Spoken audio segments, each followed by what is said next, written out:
مخابره او ته چغې وایي ډزې څه شي دوی مرمۍ لکه چې رسان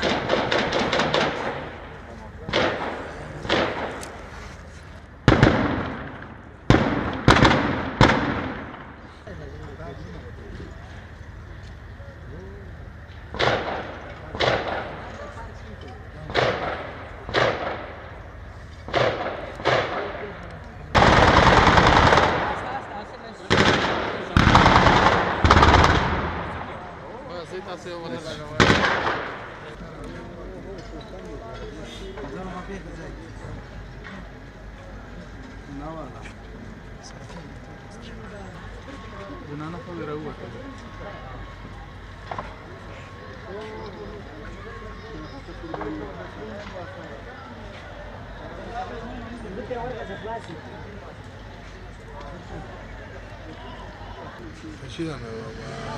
جارة كشيلة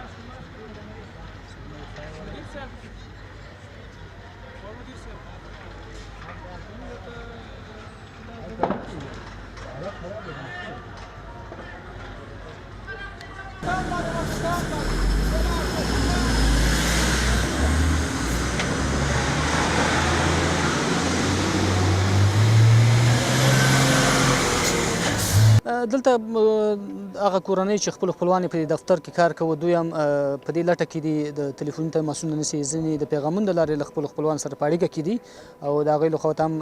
متقابل ځواب ورکول کېږي چې روغ دي څو شېبې وړاندې موږ له ځینو کارکوونکو یا له هغه چا سره وغږېدو چې په دغه دفتر کې کار کوي له دفتره بیا دوی روغ راوتلي وو خو هغه ځینې کورنۍ چې دوی غړي په دې دفتر کې لا اوس هم پاتې دي دوی په ډېرې ناهیلۍ سره د خپلو سترګو لیدلې حال هم داسې بیانوي یا په دغه صاحب د چیرلین موسسه کې زما یو ورور چې دی کار کوي او هغه راته په جواب کې ویلي چې یو د برج چې دی زموږ په دفتر باندې شوی دی موږ اوس چې دی لاندې تکاوی کې او ته کولی شئ چې لږ امنیتي ځواکونو ته زر خبر ورکړي او چې موږ سره همکاري وکړي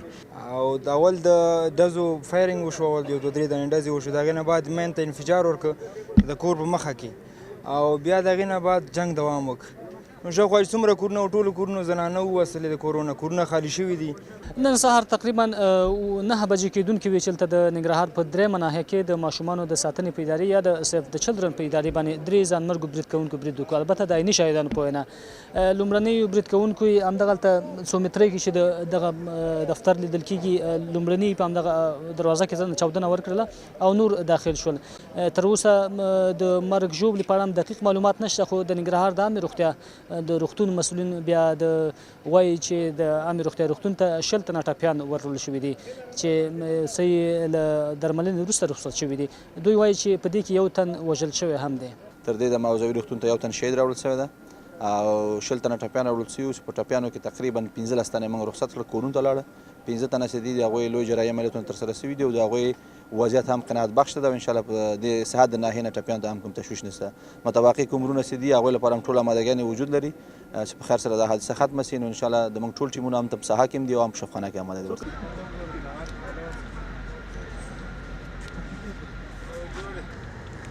یو زخمي و اوله دې دلته لګېدلی وینې په راروانې وې دې جګې